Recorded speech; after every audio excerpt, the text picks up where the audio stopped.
एकं शास्त्रं देवकीपुत्रगीतम् एको देव देवकीपुत्र एव एको मन्त्र तस्य नामानि यानि कर्माभि एकं तस्य देवस्य सेवा। हरे राम राम राम हरे हरे, हरे कृष्ण कृष्ण कृष्ण हरे हरे। बोले योगेश्वर श्री कृष्ण भगवान की जय। आइए, स्वागत है आप सभी का।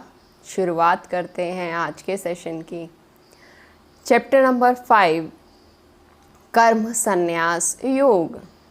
इसमें जो आज का मेन टॉपिक रहेगा वो हमारे इंटेलेक्चुअल लेवल पर ये विचार करना कि what is permanent and what is non permanent, क्या स्थायी है क्या अस्थायी है। बहुत बड़ा विचार है।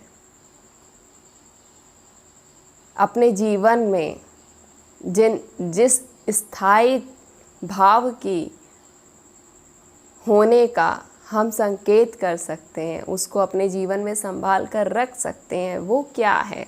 और कुछ अनवांटेड चीज़ें जो बेफालतू में हमने संभाल कर रख रखी हैं, जो हमारे जीवन में द्वंद्व पैदा कर रही हैं, उनको दूर करना है। उसको दूर कैसे किया जा सकता है? कुछ इस प्रकार का विचार करके, जैसे किसी एक पत्थर की मूर्ति को प्रभु की प्रतिमा बनाने के लिए उसमें कुछ बाहर से जोड़ा नहीं जाता, बल्कि मूर्तिकार उसको तराश कर अपने ताशे हथौड़ी से उसमें जो अनवांटेड पदार्थ है उसको बाहर निकाल कर उस पत्थर को प्रतिमा बना देता है, जिसकी सेवा पूजा सालों साल तक की जाती है। वो पूजनीय हो जाता है। जो अपने अंदर से अनवांटेड चीज़ें निकाल देता है, केवल वांटेड को जगह देता है, चीज़ों को अपने अंदर स्थान दे, अस्थायी चीज़ों का अपने अंदर से निष्कासन कर दे। That is important. ये करना चाहिए। हम आजकल की लाइफ से एक उदाहरण लें तो हम कह सकते हैं, उस दिन मैं एक आर्टिकल पढ़ रही थी, फेसबुक का फाउंडर मार्क जुबरबर्ग, उसके वार्डरोब में केवल कुछ 4-5 टी शर्ट्स ही हैं जिनको वो यूज़ करता है। यहाँ तक कि जब वो प्रधानमंत्री जी से भी मिला तो भी एक टी शर्ट में मिला, क्योंकि उसके लिए जो परमानेंट है वो उसका टाइम है। उसने अपने जीवन में से इस परमानेंट और नॉन परमानेंट थॉट को निकाल दिया कि वो क्या पहने। अपने इस मोस्ट वैल्यूएबल टाइम में से वो कुछ 15-20 मिनट इसी बात पर वेस्ट कर दे कि उसे आज पहनना क्या है। तो जब सोच बड़ी हो जाती है ना, तो ये सब अनवांटेड चीज़ें छोड़नी नहीं पड़ती, खुद छूट जाती हैं। उसका जो मेन मोटिव है उसका ध्यान वहाँ पर है। ये सब छोटी छोटी अनवांटेड चीज़ें ज़िंदगी में कोई उतनी ऊंचाई पर ध्यान देने योग्य नहीं है। बहुत सारे लोग इन सब चीज़ों से ऊपर उठ चुके हैं और तभी सफलता को पा सकते हैं और पा रहे हैं। ये सब चीज़ें हमारी लाइफ में बहुत ज़्यादा इम्पोर्टेंस रखती हैं। कुछ लोग तो आजकल ऐसे हैं कि जिनके 3-3 कमरे में वार्डरोब में इतने सारे अनवांटेड थिंग्स उन्होंने कलेक्ट करके रख रखी हैं, कपड़े ही कपड़े भरे हुए हैं। और तब भी जब उनको इस्तेमाल करने का मौका आता है, उनको कहीं पहनने का मौका आता है, तो भी उनको नहीं पता कि इनमें से मैं पहनूं क्या। तो आज एक काम करें, अपने वार्डरोब में से अनवांटेड थिंग्स, अपने रैक में से अनवांटेड फाइल्स, अपने इनबॉक्स में से अनवांटेड ईमेल्स, अपने व्हाट्सएप में से अनवांटेड ग्रुप्स, इन सब का निष्कासन करें। धीरे धीरे शुरुआत यहाँ से करें। कुछ इस तरीके से सोचें कि हमारे घर के ऊपर से रोज़ाना बहुत सारी चिड़ियाँ उड़ती हैं, क्या हम उनको गिनते हैं? क्या आज मेरे छत के ऊपर से 10 चिड़िया गई, 5 कौवे गए, 10 कबूतर गए? इस तरीके से क्या हम हिसाब रखते हैं? और अगर ऐसा हिसाब रखने लगे तो आप खुद विचार करिए कि हम किस श्रेणी में आएंगे। लेकिन अगर घर में कोई पालतू पशु या पक्षी है तो उसका ध्यान रखना जरूरी है। यही कर्म संन्यास योग है। इसमें 3 बातों का मेन ध्यान रखने का जो मेन मोटिव है उसको बताया गया है। अपने कर्मों में त्याग, एक्शंस में सैक्रिफाइस, अपनी भावनाओं में एकत्व, अपने इमोशंस में वननेस लानी है, और इंटेलेक्चुअल लेवल पर ये विचार करना है what is permanent and what is not permanent. बौद्धिक स्तर पर ये सोचें कि क्या स्थायी है, क्या अस्थायी है, किसको हमें संभाल कर रखना है और किसको छोड़ देना है। कर्म संन्यास योग कहता है you are not the doer. आप कर्तापने के भाव से ऊपर उठ जाएं, you are not the doer.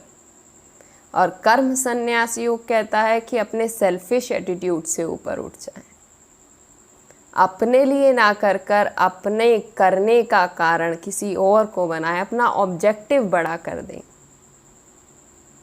Shri भगवान बोले हैं कि अर्जुन, कर्म संन्यास योग और कर्म योग दोनों अपने आप में परम कल्याण को करने वाले हैं, लेकिन फिर भी कर्म संन्यास से कर्म योग में संधान करना श्रेष्ठ है। भगवान ये नहीं कहते कि आप कर्म करना छोड़ दो, बल्कि अपना ऑब्जेक्टिव बड़ा हो जाए और आप कर्तापने के भाव से ऊपर उठ जाएं। This is the main motive, main teaching of this chapter.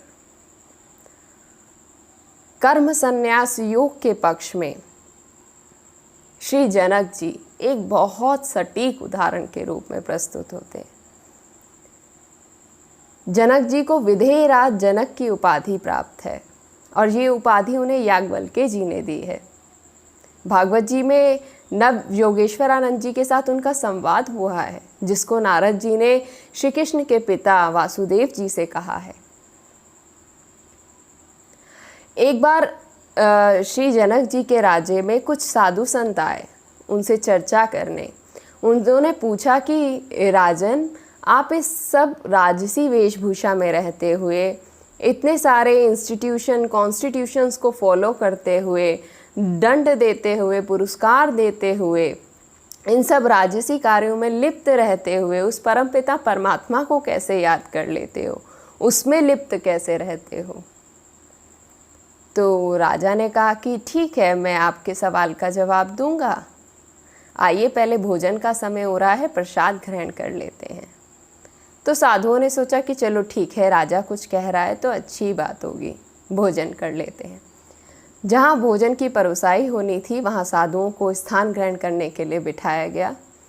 तो ठीक साधुओं के सिर के ऊपर तलवारें लटक रही थीं,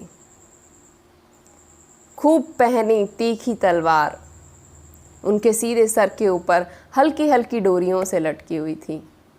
सब साधु देखकर आश्चर्य में पड़ गए कि राजन ये क्या? तो उन्होंने कहा कि आप लोग इस चीज़ की चिंता ना करें, ये अपने राज्य का इंटीरियर डेकोरेशन है, कोई फ़र्क नहीं पड़ेगा, बहुत सालों से ऐसे लटक रही हैं। साधुओं ने सोचा कि चलो, राजा साधु सेवा करने वाला राजन है, कोई बात नहीं, कह रहा है तो ठीक ही होगा। उन्होंने मानकर भोजन शुरुआत किया। तो जितनी परोसाई की गई थी उन्होंने उस भोजन को ग्रहण किया, और मैं सोच सकती हूँ कि उस दिन का भोजन उन्होंने सबसे कम वक्त में पूरा किया होगा। जब भोजन पूरा हुआ तो राजा ने उनसे बोला कि आपने जिस प्रश्न को मुझसे किया था उसका उत्तर मैंने आपको दे दिया। तो साधु बड़े आश्चर्य में पूछे कि राजन, अभी तो आपने कुछ कहा ही नहीं, उत्तर कहाँ से मिल गया? तो उन्होंने कहा कि आप महाराज जब भोजन खा रहे थे तो आप उसका स्वाद ले रहे थे। तो उन्होंने कहा कि राजन, अगर सही में कहें तो आज हमने भोजन का स्वाद ही नहीं लिया, हमारा पूरा ध्यान उन तलवारों पर था जो हमारे सर के ठीक ऊपर लटक रही थी। तो राजा ने कहा कि महाराज, यही मेरे प्रश्न का उत्तर है। जब उन तलवारों पर आपका ध्यान होते होते आपको उस भोजन का स्वाद नहीं आता, लेकिन अगर कोई साधारण पुरुष आपके इस क्रियाकलाप को देखे तो वो यही सोचेगा कि साधु भोजन ग्रहण कर रहे हैं, लेकिन आपको पता है कि आपका ध्यान उस भोजन पर ना होकर उन तलवारों पर था। तो ठीक वैसा ही मेरे साथ भी होता है। मैं इन राजसी कार्यों में लिप्त हूँ, सारे क्रियाकलाप वैसे ही कर रहा हूँ, जो देखेगा वो यही सोचेगा कि राजा यही सब कर रहा है, लेकिन मेरा ध्यान उस परमपिता परमेश्वर पर हमेशा रहता है। तो यही विचार हम करें कि जब वो तेज तलवार किसी का ध्यान आकर्षण कर सकती हैं, तो उन तलवारों से भी तीखी नज़रों वाले श्री राधा रमण पर हमारा ध्यान नहीं आकर्षित हो सकता। एक बार कोशिश तो करो, तुम्हारा ध्यान आकर्षण करने के लिए वो साक्षात खड़े हैं। तो इसमें यही बात की गई है। कर्म संन्यास योग कहता है you are not the doer. कर्म योग कहता है कि सेल्फिश एटीट्यूड से ऊपर उठ जाएं, अपना ऑब्जेक्टिव बड़ा कर लें। ये इस पूरे चैप्टर का एक सार स्वरूप था जो अपनी सेवा से मैंने आप सबके सामने प्रस्तुत किया। अब इसके आगे की बात चैप्टर नंबर 6 कहता है, जिसके बारे में हम जानेंगे नेक्स्ट सेशन में। तब तक के लिए श्री राधे।